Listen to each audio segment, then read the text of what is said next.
क्या हालचाल है मेरे लाल। उम्मीद है कि बहुत जबरदस्त होंगे और मस्त होंगे और आपके बोर्ड की एग्जाम की तैयारी बहुत बढ़िया से चल रही होगी। आज हम लाए हैं आपको टॉप 20 प्रश्न जो पिछले साल बोर्ड एग्जाम में 20 प्रश्न आए हुए थे। वहीं बोर्ड एग्जाम के आए हुए पेपर 20 ऑब्जेक्टिव क्वेश्चन है, एमसीक्यू क्वेश्चन है।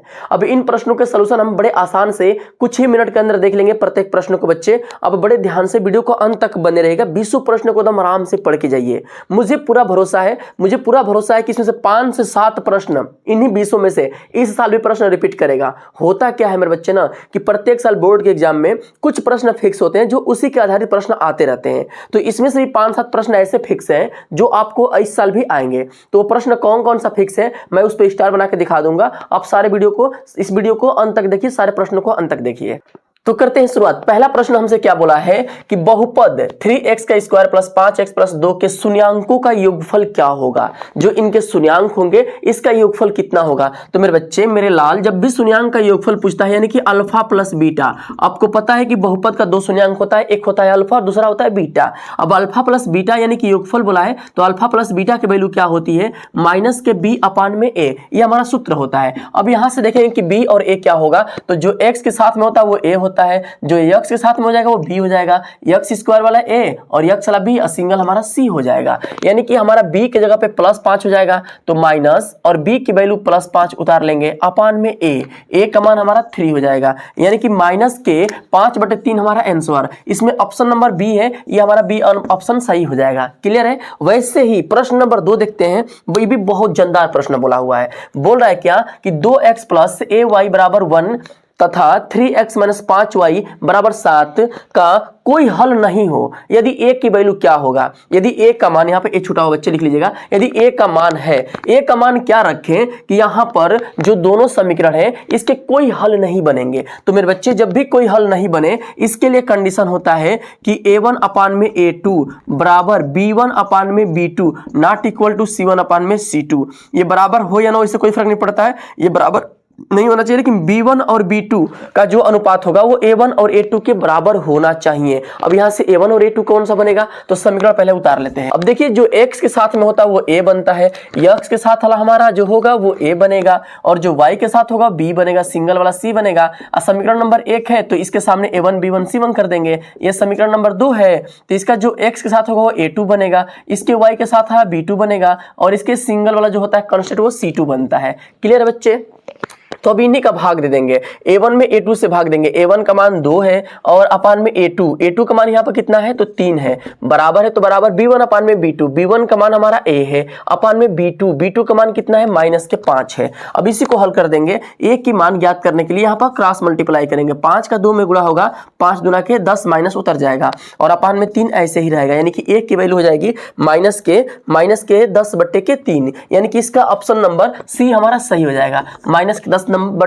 क्लियर है बच्चे। अब वैसे ही इसका तीसरा प्रश्न देखते हैं। बहुत जानदार है मेरे बच्चे, बड़े ध्यान से देखिएगा, बहुत मजा आएगा। ठीक है, सारे प्रश्नों को आराम से देखते चलिए, मजा आ जाएगा आपको पूरे प्रश्नों को हल करने के लिए। अब प्रश्न नंबर 3 देखते हैं। ये बहुत ज्यादा इंपॉर्टेंट है भैया। द्विघात समीकरण से प्रश्न आपको दिया गया है। क्या बोल रहा है ना कि समीकरण 2x का स्क्वायर प्लस 5x प्लस 4 के मूलों की मतलब मूल जो होंगे, मूल क्या होंगे, मूलों की होगी प्राकृतिक। हमसे पूछ रहा है जो मूल होंगे वो किस तरह के होंगे, उनका नेचर क्या होगा, रूट ऑफ नेचर जिसको बोलते हैं। तो भैया किसी भी समीकरण का ना, किसी भी द्विघात समीकरण का मूल का नेचर पूछे तो पहले उसका सूत्र लिखेंगे। सूत्र क्या होता है, b का स्क्वायर माइनस 4ac। यही बताता है कि जो हमारा द्विघात समीकरण होगा वह किस तरह का उसका नेचर है। तो यहाँ पर सूत्र हम लिख चुके हैं। अब यहाँ पर वैल्यू रखेंगे। वैल्यू कैसे रखा जाएगा बच्चे, तो पहले यहाँ पे मान रख के इसका हल करिए। ये जो x स्क्वायर के साथ में a, x के साथ में b, सिंगल वाला हमारा c हो गया। तो यहाँ पर अब वैल्यू उठा के रखेंगे। b के जगह पे रखेंगे हम 5, b के जगह पे रखेंगे 5 का स्क्वायर माइनस 4 इंटू a है। a का मान कितना है बच्चे 2 प्राप्त हुआ, इंटू c का मान कितना है तो 4 प्राप्त हुआ। अब इसको हल कर लेंगे। 5 का स्क्वायर 25 माइनस 4 दूना के 8 और 8 चौके 32, 25 में से 32 जाएगा, इसका वैल्यू माइनस के 7 आएगा। यानी कि जो हमारा d निकल रहा है भैया, जो हमारा d प्राप्त हो रहा है, इसको डिस्क्रिमिनेंट बोलते हैं, द्विवितकर। जो हमारा d प्राप्त हो रहा है वो 0 से छोटा है, -7 प्राप्त हो रहा तो 0 से छोटा। ये होता क्या है ना कि जो हमारा d का वैल्यू है वह जीरो से बड़ा हो सकता है, या फिर जीरो से बराबर हो सकता है, या फिर जीरो के छोटा हो सकता है। तीन कंडीशन होते हैं डी की, जीरो से बड़ा, जीरो के बराबर, जीरो से छोटा। अगर जीरो से बड़ा होगा तो उसके मूल वास्तविक होंगे और असमान होंगे। अगर मूल डी, इसका डी जो है जीरो के बराबर है तो दोनों मूल बराबर होंगे और दोनों समान होंगे, मतलब समान होंगे, वास्तविक मतलब बराबर, वास्तविक होंगे और बराबर होंगे। अगर डी की वैल्यू जीरो से छोटा हो जाए तो उसका ना वो वास्तविक नहीं होंगे, वह अस्तित्व में ही नहीं होगा, वास्तविक नहीं होगा, असमान हो जाएगा। ठीक है, वास्तविक ही नहीं होगा। यानी कि जो इसका डी है वो जीरो से छोटा आ रहा है, माइनस के साथ आ रहा है ना, माइनस 7 आ रहा है, इसका मतलब ये है कि वास्तविक नहीं होगा, ये वास्तविक नहीं होगा। ऑप्शन नंबर 4 इसका सही है। अब अगला देखते हैं, प्रश्न नंबर 4 हमसे क्या बोल रहा है कि समांतर श्रेणी 4 9 14 डॉट डॉट 254 का अंत से 10वां पद क्या होगा। मतलब ये समांतर श्रेणी आपके पास दिया गया, थोड़े ध्यान समझिएगा बच्चे, अक्सर इस प्रश्न में कंफ्यूज होते हैं। आपको कंफ्यूजन नहीं पड़ना है, मेरे शब्दों को ध्यान से आराम से लहे लहे सुनिए। कैसे, तो बोला है कि समांतर श्रेणी दे दी आपके, अब इस श्रेणी में अंत से 10वां पद, 10वां अंत से मतलब पीछे से 10वां पद क्या होगा। तो अब तो 10वां पद निकालना बहुत बच्चों के लिए कंफ्यूजन होगा, सर कैसे 10वां निकालें। भैया ये बताओ, मेरी बात एक छोटे से रिप्लाई दो, ये बताओ कि अगर हमको ये मालूम चल जाए कि जो अंतिम पद है ये चौथा स्थान पे आ रहा है तो इससे 10 को पहले निकालना होगा, तो इससे 10 को पहले निकालना है 10वां स्थान, तो इसमें से 10 को घटा देंगे तो इसका यन मिल जाएगा। यहाँ पर वो पद मिल जाएगा कि वो कौन सा स्थान है। जब वह स्थान मिल गया, ए मिल गया, डी मिल गया, तो वह उस स्थान का मान नहीं ज्ञात कर सकते हैं, कर सकते हैं सूत्र के प्रयोग से। तो पहले ही पता करें कि जो अंतिम पद है वह कौन से स्थान पे है, यानी कि 254 जो है वह एन 214 है, इसका एन का वैल्यू क्या होगा, यहां पर एन का मान क्या होगा। तो किसी श्रेणी में एन का मान ज्ञात करना हो या फिर उसमें एन ज्ञात करना हो या फिर एन पद ज्ञात करना हो, इसके लिए सूत्र होता है कि ए एन बराबर ए प्लस एन माइनस के 1 इंटू के डी, ये हमारा फॉर्मूला होता है। अब इस श्रेणी में कहोगे भैया कि ए क्या होगा, एन क्या होगा, डी कैसे पता करें, ए एन कैसे पता करें, तो जो स्थान होता है उसको बोलते हैं ए एन, जो बीच का स्पेशल पद होता है उसको ए एन बोलते हैं। ए मतलब होता है पहला पद, ए मतलब पहला पद, डी मतलब पीछे वाले में से आगे वाला घटा देंगे, तो 9 में से 4 गया 5, ये हमारा डी मिल गया, तो डी हमारा 5 हो गया, ए बराबर 4, ए एन बराबर 254, यहां पर रख दीजिए ए एन की जगह पे 254 बराबर ए की जगह पे रखेंगे 4 प्लस एन का मान हमको नहीं पता है -1 इंटू डी, डी का मान यहां हम प्राप्त किए हैं कितना, तो 5 प्राप्त किए हैं। डी कैसे करना ज्ञात करना आपको बताया हूं कि पीछे वाला में से आगे वाला घटाइए, कहीं भी किसी पीछे वाला में से आगे वाला घटाएंगे हमेशा सेम आएगा, समांतर श्रेणी है इसलिए। ठीक है, अब यहां पर होगा क्या, 254 के साथ 4 इधर प्लस में, इधर गया तो माइनस में हो जाएगा, 254 में से 4 घटाएंगे 250 प्राप्त होगा बराबर n माइनस के 1 इंटू के 5d, 5 इधर गुणा में, इधर गया तो हो जाएगा भागा में, 250 बट्टे में 5, 5 से भाग देंगे 5 0 50 हो जाएगा, n माइनस 1 की वैल्यू 50 प्राप्त हो रहा है, यानी कि 1 इधर माइनस में, इधर गया तो प्लस में, यानी कि 51 हो जाएगा। n का जो हमारा वैल्यू मिलेगा वो 50 मतलब 51, 50 से 51 हो जाएगा, यानी कि जो अंतिम पद है वह 51वां है। अंतिम पद 51 है बच्चे, ध्यान से सुनो, अब प्रश्न पे हम लोग आगे उत्तर पे। अंतिम पद 51 है तो इसके 10 को पहले कौन सा पद होगा, तो 41 ना होगा बच्चे, 41 से ना होगा, इससे 10 को पहले क्या होगा, 41 होगा। अब 41वां स्थान जो है उस पे क्या मान आएगा, क्या वैल्यू आएगा, तो सेम यही फॉर्मूला कि ए एन बराबर ए प्लस एन माइनस के 1 इंटू के डी। अब यहाँ पर वैल्यू रखेंगे, ए एन हमको पता ही नहीं है, ए एन हमको पता नहीं है, लेकिन एन का मान 41 है, यानी कि 41वां स्थान का वैल्यू हमको ज्ञात करना है। अब ए का मान कितना होगा बच्चे, 4 हो जाएगा, फिर प्लस एन माइनस के 1, एन का मान 41, एन का मान 41 हो जाएगा, माइनस के 1 इंटू के डी का वैल्यू हम लोग को 5 यहाँ पर ज्ञात किए हैं। ए और डी हमेशा सेम रहेगा बच्चे, तो यहां पर होगा ए 41 बराबर 4 प्लस 41 से 1 गया 40 हो जाएगा, 40 गुणते 5, यानी कि 4 प्लस 40 में 5 से गुणा करने पे बनेगा 200, और 200 में 4 जोड़ने पे बनता है बच्चे 204, यानी कि मेरे लाल जो इसका 41वां स्थान पे जो पद हो रहा होगा बच्चे वो हो रहा होगा कितना, तो 204 हो रहा होगा। यही आपका बी ऑप्शन सही है। क्लियर है ना, मुझे उम्मीद है कि आप बड़े आराम से समझ रहे होंगे, और इस तरह के समांतर श्रेणी पे कोई भी क्वेश्चन दे आप बड़े आसानी से बना सकते हैं। और आपको बता दें कि अगर समांतर श्रेणी में आपको सूत्र नहीं याद है या प्रश्न आपको दिक्कत कर रहे हैं तो आपको इसके ऊपर मैं एक वीडियो अपलोड किया हूं और उसका लिंक डिस्क्रिप्शन में मैं दे रहा हूं, उसको आराम से जाके कुछ ही मिनट का वो वीडियो है, पूरा पढ़ लीजिए। समांतर श्रेणी बड़े आसानी से आपको समझ में आ जाएगा मेरे लाल, मजे में आ जाएगा बच्चों, दिक्कत नहीं होगा। ठीक है ना, अगला प्रश्न है मेरे लाल 5वां, ये प्रश्न त्रिभुज समरूप त्रिभुज वाले पे है। अब बच्चे त्रिभुज पे अक्सर फंसते रहते हैं। प्रश्न अगर इस पे दे देगा तो बच्चे कंफ्यूजन होते हैं, भैया ये क्या करें, फंस गए हम तो, लो ना हम तो डूब गए सनम। लेकिन बच्चे इसमें डूबना नहीं है, आप लोग को बड़े आसानी से हम बताते हैं कि कैसे करना होगा। अगर प्रश्न दे और समरूप पहचानना हो तो कैसे पहचानेंगे। तो इसके लिए सबसे पहले देखिए प्रश्न क्या लिखा है कि दो चित्र दिया गया समरूप त्रिभुज के एक जोड़ा पे, युग्म मतलब होता है जोड़ा पे, इन्हें सांकेतिक रूप में किस तरह से व्यक्त किया जाएगा, मतलब सांकेतिक रूप में लिखेंगे तो कैसे लिखेंगे। तो लिखा है त्रिभुज ABC और त्रिभुज DEF।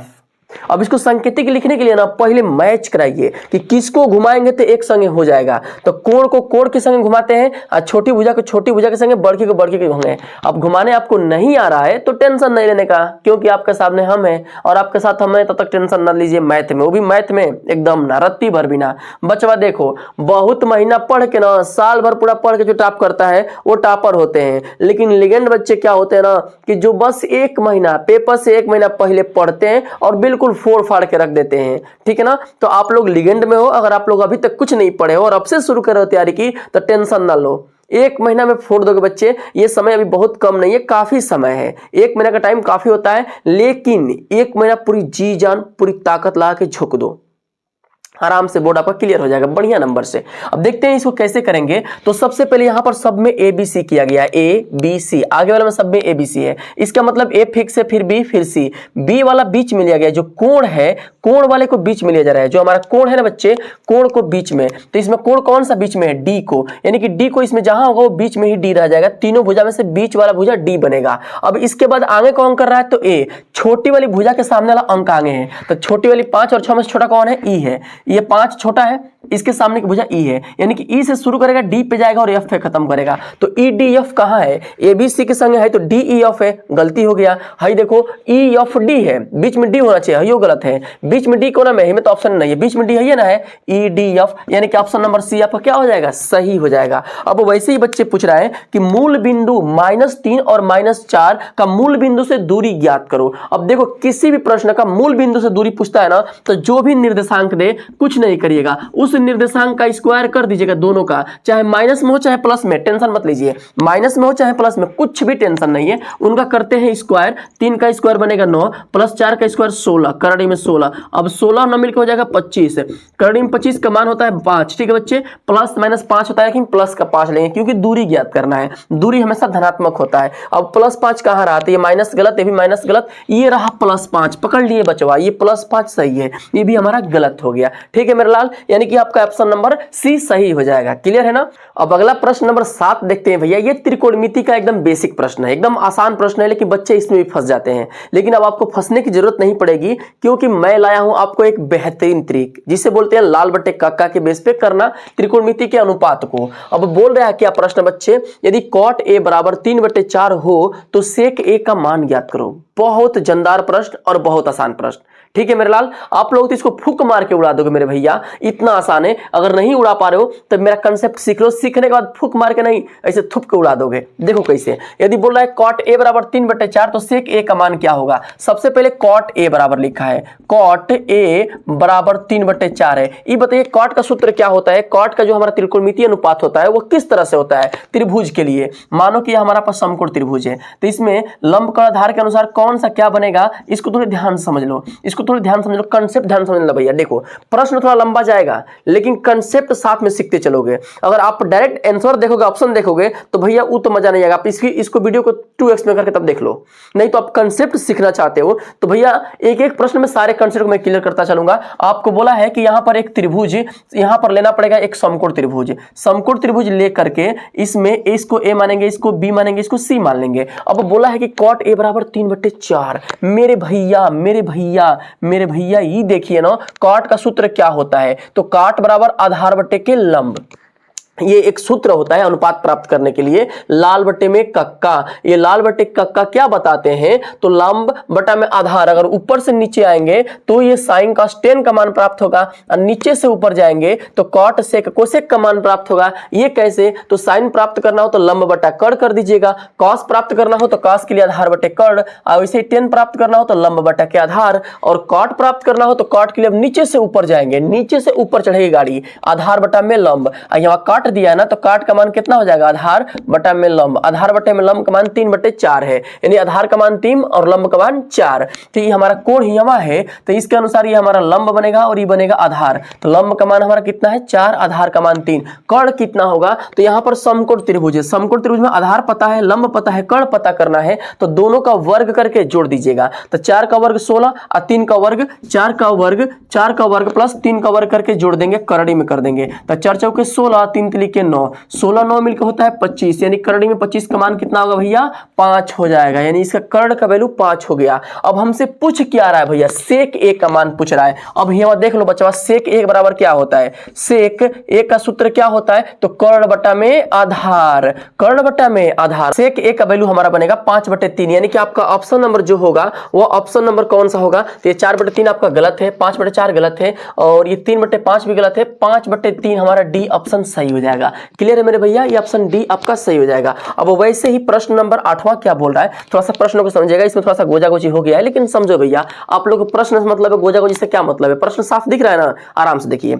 यदि साइन अल्फा बराबर 10 अल्फा हो तो अल्फा की वैल्यू क्या, मतलब ये हुआ। इस प्रश्न को ध्यान से समझिए, एक ऐसा कोण बताइए, अल्फा यहां भी अल्फा यहां भी 10 और यहां साइन, इसका मतलब ई होता है बच्चवा, इसका मतलब ई होता है ना, ध्यान समझिए कि साइन में और 10 में कौन सा कोण रखेंगे कि दोनों का मान बराबर हो जाए भैया। एक वैसा कोण बताइए जिसमें साइन और आपका 10 दोनों बराबर हो जाए, तो यह होता है 0 अंश पे, इन दोनों का मान बराबर होता है 0 0, यानी साइन 0 और 10 0 बराबर आपकी इसकी वैल्यू बनेगा 10 0 का 0 और साइन 0 का 0। यही एक ऐसा कोण है जिसपे साइन और कोण बराबर, साइन और 10 बराबर होते हैं और कोई पे नहीं हो पाएगा, यानी कि 10 और साइन के अल्फा सेम होने के लिए हमारा अल्फा का वैल्यू 0 अंश होगा, यानी कि हमारा जो अल्फा या थीटा हो वो 0 अंश हो जाएगा। ठीक है बच्चे, अब वैसे ही प्रश्न नंबर 9 देख लेते हैं। ये प्रश्न तो बहुत मजे वाला प्रश्न है, आपको ये त्रिकोणमिति के अभ्यास 9 वाले पे है, त्रिकोणमिति के कुछ अनुप्रयोग वाले पे।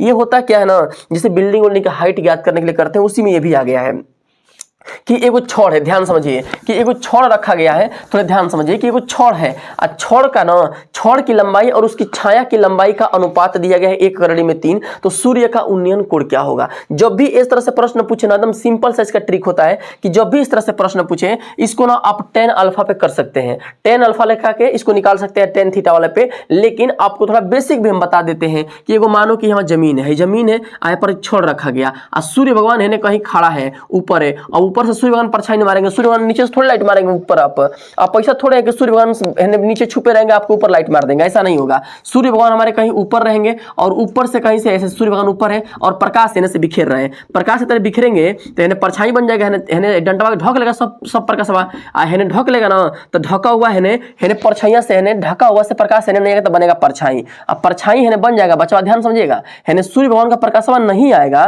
तो हेने ढक जाएगा और ढकेगा ना तो हेने अंधेरा हो जाएगा, उसी को बोलते हैं परछाई बनना। तो इसका परछाई जहां तक प्रकाश नहीं आएगा वहीं तक बनेगा, इसका परछाई है तरह के हिया वाले गिरेगा, तो हिया से लेके हिया वाले इसका परछाई हो गया, ये डंटा का लंबाई हो गया। तो अब डंटा का लंबाई और इसके परछाई का अनुपात आपको दिया गया है कितना, 1/3। पहले लंबाई है फिर छाया है, यानी कि पहले ही लंबाई होगा फिर क्या होगा, छाया होगा। तो लंबाई हमारा कितना हो जाएगा 1, फिर छाया कितना होगा, तो करड़ी में 3 x दोनों के सामने मान लीजिएगा। जब भी इस तरह से प्रश्न देना तो यहाँ थीटा मान लेते हैं, और भाई थीटा का मान पूछ रहा है कितना होगा। बच्चा कुछ नहीं करो, इसको मान लो tan थीटा बराबर लंब बटा के आधार, लंब बटा क्या मानेंगे, आधार। अब देखिए ना tan थीटा के अनुसार हमारा लंब और ये आधार है, तो tan थीटा बराबर लंब और आधार, कुछ नहीं करो, एक बार बस जो अनुपात दिया है ना वही को उतार लो, सिंपल सा फॉर्मूला, लंब बटा में आधार। देखो लंब बटा में आधार करोगे तो 1/3 नहीं बनेगा, x से x कट नहीं जाएगा, तो उससे बेहतर सॉल्यूशन यही रहता है कि डायरेक्ट प्रश्न को देखिए, सूर्य भगवान या किसी लाइट का प्रकाश का उन्नयन कोण पूछे ना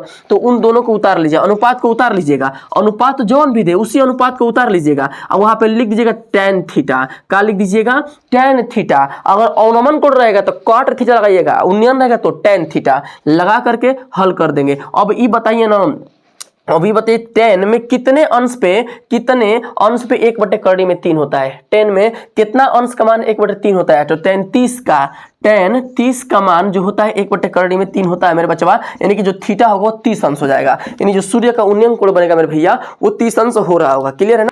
तो अब हम चलते हैं प्रश्न नंबर 10 पे। हम लोग आधा प्रश्न खत्म कर चुके हैं, अब आधा और बाकी है। अब आधा खत्म करने की खुशी में अगर आप लोग यहाँ तक आ चुके हैं तो एक आप लोग के लिए छोटी सी लाइन मैं डेडिकेट करता हूँ। छोटी सी एक शायरी है, थोड़ा ध्यान समझिएगा, हाई भी है, थोड़ी सी हाई। लाइनिंग ये है कि गिर गिर के टूटा मगर हौसला नहीं छोड़ा मैंने, गिर गिर के टूटा मगर हौसला नहीं छोड़ा मैंने, जख्म खाया ठोकरे खाया मगर इरादा नहीं तोड़ा मैंने, और मुझको मेरी मोहब्बत में गुनाहगार कहने वाले, साल कितने भी बदले मगर इश्क नहीं बदला मैंने।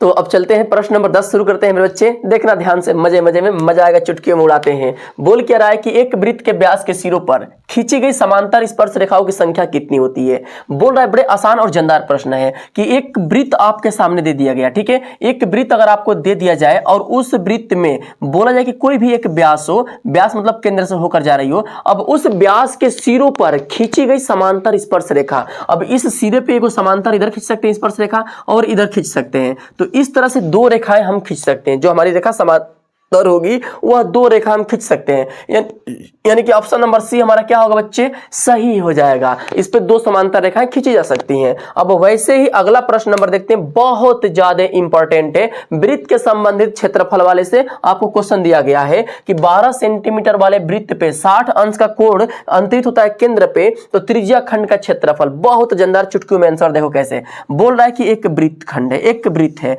उस वृत्त के केंद्र पे, उस वृत्त के केंद्र से एक त्रिज्या खंड का जो क्षेत्रफल बन रहा है बच्चे, जो त्रिज्या खंड का जो त्रिज्या खंड पे केंद्र से ना त्रिज्या खंड वाला जो कोण है वह 60 अंश है और त्रिज्या है 12 सेंटीमीटर, त्रिज्या है 12 सेंटीमीटर। तो ये वाला हिस्सा जो बन रहा है ना भैया, ये त्रिज्या खंड का मतलब होगा कि त्रिज्या के द्वारा जो क्षेत्रफल ये हिस्सा है इसका क्षेत्रफल कितना होगा। तो आप बताओ, इसको बेसिक समझ लो, एक ही प्रश्न में पूरा त्रिज्या खंड खत्म करना, ध्यान समझना। आप ये बताओ इस पूरे वृत्त पर कितना क्षेत्रफल बनता है, जो वृत्त पर क्षेत्रफल बनता है उसको क्या बोलते हैं, पाई आर का स्क्वायर बोलते हैं ना। ध्यान समझिएगा, पूरा एकदम समझा रहा हूं वृत्त खंड, ध्यान समझने बच्चे, एकदम पूरा वृत्त खंड का पूरा क्षेत्रफल खत्म कर रहा हूं आपको एक प्रश्न में। एक वृत्त का क्षेत्रफल क्या होता है, पाई आर का स्क्वायर होता है बच्चे, समझ में आ गया, ठीक है, पाई आर का स्क्वायर क्लियर हो गया। अब ये बताओ पूरा पर पाई आर का स्क्वायर हो रहा है, अब पूरा पर कोणवा कितना बनता है, 360 ना बनता है, तो 360 पे पाई आर का स्क्वायर, तो एक अंश पे कितना बनेगा, तो 360 पे पूरा हो रहा है तो एक अंश पे तो कम ना होगा, तो कम के लिए भाग देंगे, बट्टे में 360 कर देंगे। ये बताओ जब एक अंश का मिल गया तो थीटा जो बन रहा है हेकर तो अधिका ना हो जाएगा, किसी वृत्त में एक अंश पे हेतना बन रहा है, तो जब कोण दे देगा, कोण ढेर हो गया तो एक मान ढेर होगा कि नहीं होगा, तो एक मान कितना होगा, तो थीटा से गुणा कर देंगे, यानी कि यही आपका फार्मूला बन गया। ध्यान समझिएगा, पाई आर का स्क्वायर थीटा बटे में 360। मेरे बच्चे ध्यान समझिएगा, एक एक नियम पे प्रश्न हो रहा है, पूरा वृत्त पाई आर का स्क्वायर बनता है क्षेत्रफल, तो पूरा पे पाई आर स्क्वायर, तो पूरा पर पाई आर स्क्वायर, तो पूरा पर कोण वो तो 360 बनता है ना, तो 360 पे पाई आर स्क्वायर, तो एक अंश पे कितना होगा, तो 360 में 360 से भाग देंगे, पूरा क्षेत्रफल में पूरा कोणवा से भाग दे दिया हूं। पर निकालना है ना, यहाँ कितना निकलेगा, तो एक और निकालना है ना, तो एक अंश का होता ना हुआ तो थीटा के लिए थीटा से गुणा कर देंगे। आपको पता है ना, एक कलम का दाम अगर 5 रुपया है तो 10 कलम का दाम कितना होगा, अधिक होगा, गुणा करना पड़ेगा। वैसे ही एक अंश का मान इतना हुआ, इतना, तो अधिक के लिए क्या करेंगे, गुणा कर देंगे।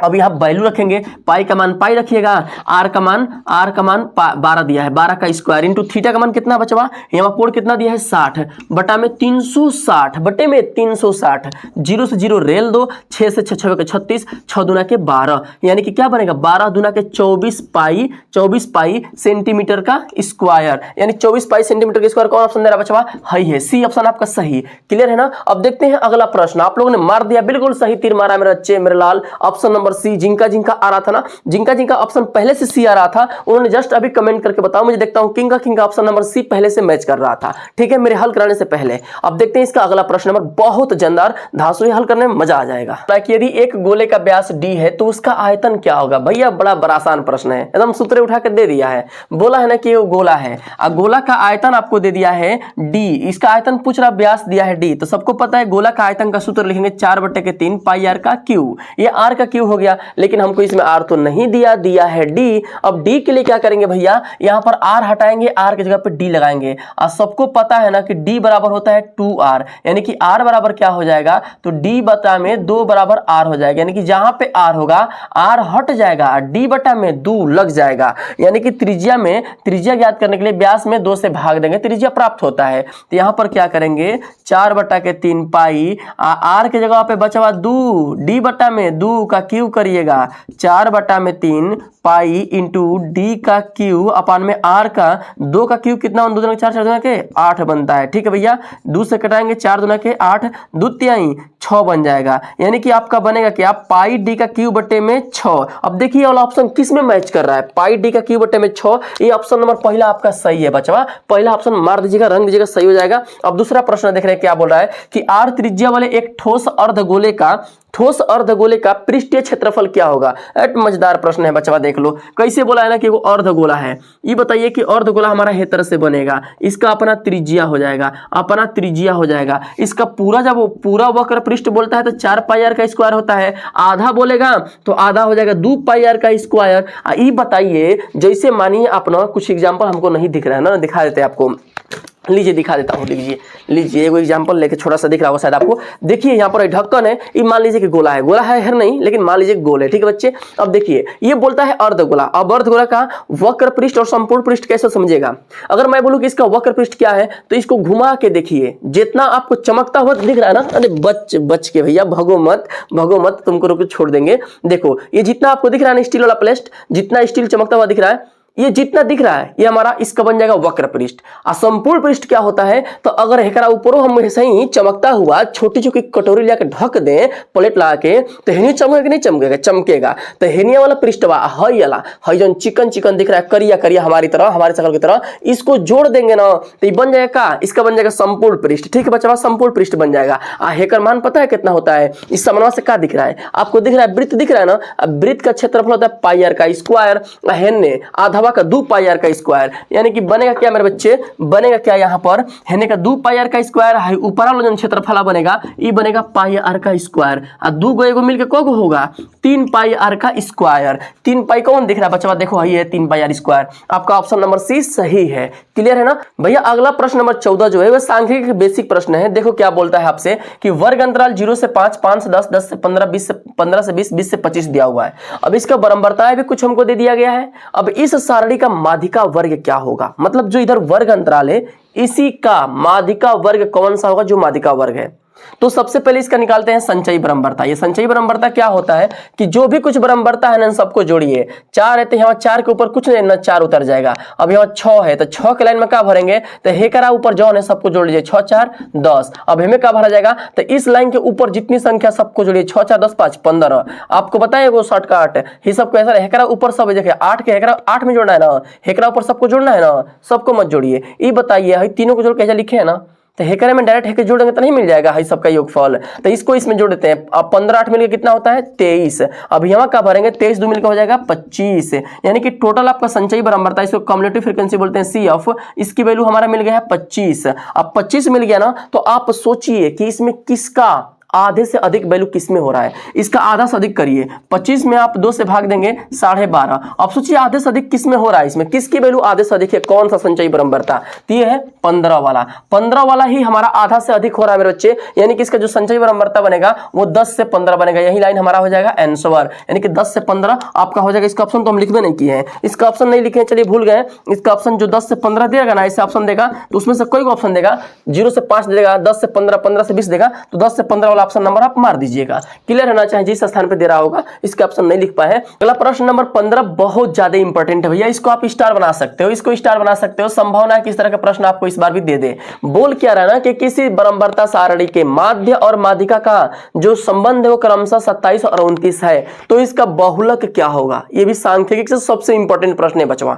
देखो आपको माध्यक, माध्यिका और बहुलक के बीच का एक संबंध का सूत्र होता है कि बहुलक बराबर होता क्या है ना, 3 गुणते माध्यिका, 3 गुणते माध्यिका माइनस 2 गुणते माध्य। 2 गुणते माध्य आपका फॉर्मूला होता है भैया। अभी इसी सूत्र पर रख के हम लोग को क्या पूछा गया, बहुलक क्या होगा, इसका बहुलक क्या होगा। तो बहुलक के लिए क्या करेंगे, 3 गुणते माध्यिका, इसमें माध्यिका कितना दिया है, तो पहले माध्य लिखा फिर माध्यिका लिखा, यानी कि पहला माध्य हो जाएगा, पहला माध्य और दूसरा माध्यिका हो जाएगा, दूसरा माध्यिका हो जाएगा, दूसरा आपका माध्यिका हो जाएगा। तो इस माध्यिका के लिए हम रखेंगे 29 मेरे लाल, 2 गुणते माध्य है, माध्य के लिए रखिएगा 27। अब 29 में 3 से गुणा करेंगे, 3 9 27 के साथ हासिल 2, 3 दूना के 6, 6 1, 3 9 27 के साथ हासिल 2, 3 6 2 8 87 माइनस 2 7 14 के 4 हासिल 1 1, 2 दूना के 4, 1 5, 54। इसको घटाएंगे भैया ना, घटाएंगे ना तो यहाँ पर 7 में से 4 गया 3, यहाँ हो जाएगा 8 में से 5 गया 3, 33 आपका ऑप्शन हो जाएगा। देखिए ना सबका सब आंसर सब करीबे में दे रहा है, 2-3 दिन का अंतराल में। आपका बाकी जो सही होगा ना वो ऑप्शन नंबर सी सही होगा। तीसरा ऑप्शन सही होगा मेरे भैया, मार दीजिएगा आराम से, 3 3 सही 33। ये प्रश्न नंबर 16 बहुत जानदार प्रश्न है भैया, इसके लिए थोड़ा सा आपको अपने दिमाग का प्रयोग करना पड़ेगा। छोटे से प्रयोग है, जोड़ घटाना गुणा भाग वाला। और आप लोगों को तो पहले से ही पता है कि पूरे साल पढ़े नहीं है, बस 1 महीना पढ़ के पास करने वाले हैं।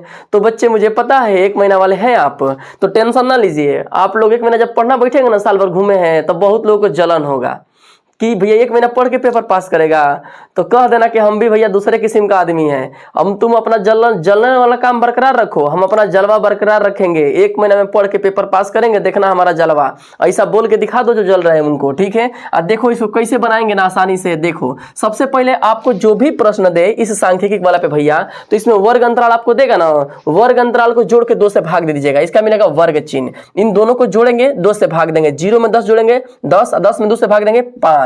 अब 10 20 मिलकर हो जाएगा 30, 30 में 2 से भाग देने पर 15। अब 15 का पता है क्या है कि जोड़ के भाग दीजिए, चाहे हेकर घटा लीजिए। 10 आ रहा है ना, 10 आ रहा है अंतर ना, तो 15 में 10 जोड़ेंगे कितना मिलेगा 25, 25 में 10 जोड़ेंगे 35। ये आपका नियम होता है, घटा ले एक बार, उसके बाद वही घटाना हमेशा जोड़ते जाए। घटाना 10 आ गया ना, तो 10 जोड़ेंगे तो 25, 25 में 10 35। आपको इस तरह से नहीं आ रहा तो दोनों को जोड़ के भाग दीजिए, इतना ही आएगा। 30 को 40 मिलकर 70, 70 में 2 से भाग देने पर 35। क्लियर है, दोनों में से जैसे चाहे निकाल सकते हैं, दोनों को जोड़ के भाग दीजिए चाहे जैसे भाग दीजिए। अब इसके बाद क्या करेंगे, ये एक्स आई मिल गया ना, हाई एफ आई हो गया ना, बराबरता को बोलते हैं एफ आई, जो निकाले हैं इसको बोलते हैं एक्स आई। तो अगला क्या करेंगे, एफ आई का एक्स आई में गुणा करेंगे, मतलब यही लाइन में यफ से आई एक्स को, यफ को यफ एक्स को क्या है एफ एक्स है ना, एफ एक्स मतलब फसाई है, दोनों को फंसा दीजिए, हे में हे करा के फंसा दीजिए, 2 से 5 गुणा करेंगे। फंसाने का मतलब गुणा भैया, और कुछ मत समझिएगा, फंसाने का मतलब गुणा करना है। इन्हें कि फंसा के लेके उड़ गया, वो वाला फंसाना नहीं है भैया, ये गुणा कर देना है। 2 का 5 में गुणा करेंगे, 2 5 10, अब 15 कम में 15, फिर 25 चौके 100, अब 35 तिहाई 105। अब पढ़ा नहीं है तो कोई दिक्कत ना है मेरा लाल, 35 का 3 में गुणा कर लें तब 105 मिल जाएगा। अब क्या करेंगे, इनको जोड़ देंगे, 2 और 3, 2 गो एगो मिलके 3 और 4 7, 7 3 10, एफ आई जुट गया 10 हो गया। हई जोड़ने पे कितना होगा भैया, हे के जोड़ने पे कितना मिलेगा, सबको जोड़ लीजिए, 10 गो और 15, 10 15 मिलके 25, 25 गो और 100 गो 125, 125 गो और 105 गो मिलके हो जाएगा 230।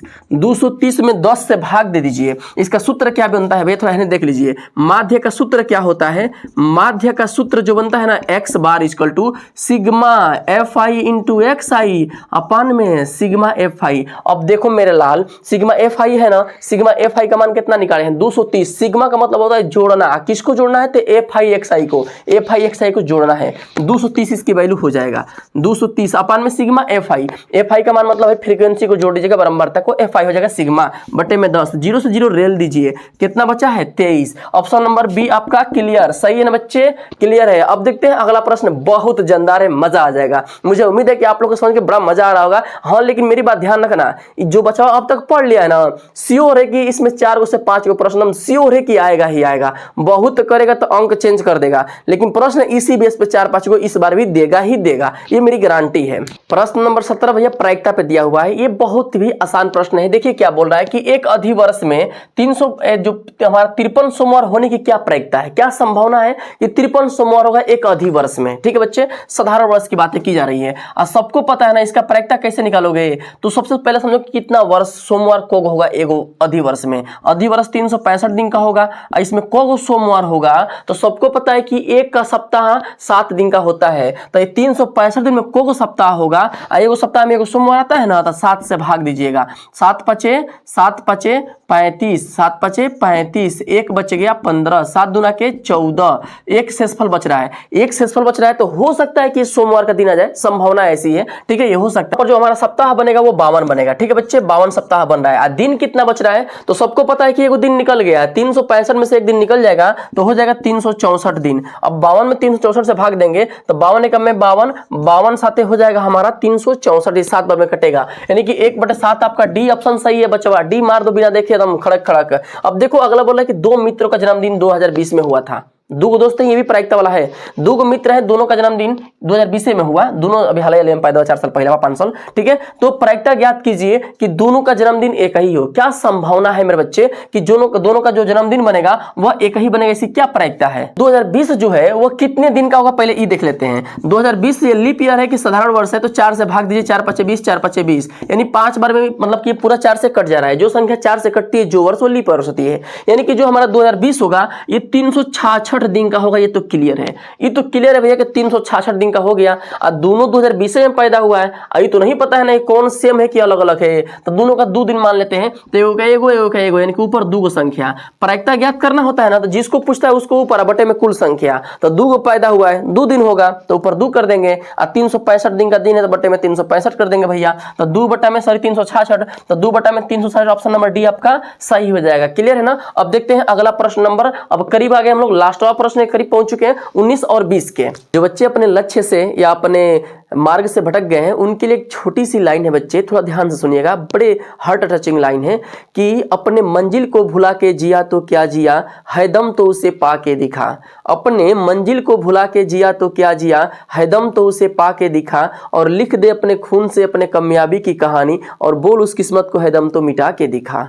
ठीक है बच्चे, तो थोड़ा सा अभी लाइन को आगे बढ़ते हैं, हम देखते हैं अगला प्रश्न नंबर 19 क्या बोला हुआ है। प्रश्न नंबर 19 बोल रहा है बच्चे कि 2 बिंदु यहां पर लिखा है 2,3 और 4,1 के बीच की दूरी क्या होगी। आपको जब भी ये निर्देशांक ज्यामिति का प्रश्न है बच्चा, ध्यान दीजिएगा, निर्देशांक ज्यामिति जब वो प्रश्न दे ना, 2 बिंदु का दूरी पूछे, 2 बिंदु दे ओकरा बीच का दूरी पूछे, कुछ ना करो मेरे लाल, एगो सूत्र होता है, पता है क्या, एगो सूत्र होता है अंडर रूट में करड़ी में x2 माइनस x1 का whole square plus y2 minus y1 का होल स्क्वायर। अब मेरे बच्चों तो लोग कहोगे कि x2 y2 का है, तो कुछ नहीं है, पहला डिब्बा है ना तो इसको मानिएगा x1 y1 है, दूसरा का डब्बा है तो इसको x2 और y2, हमेशा आगे वाला x और पीछे वाला y रहेगा। पहिलका वाले को x1 y1 है, दूसरका वाले को दूसर का डब्बा है तो x2 y2 मान लीजिएगा। मान रखिए ना, x2 का मान कितना दिया है बच्चा, देखिए 4, माइनस x1 का मान कितना दिया है 2 का स्क्वायर, प्लस y2 का मान कितना दिया है 1, माइनस y1 का मान 3 है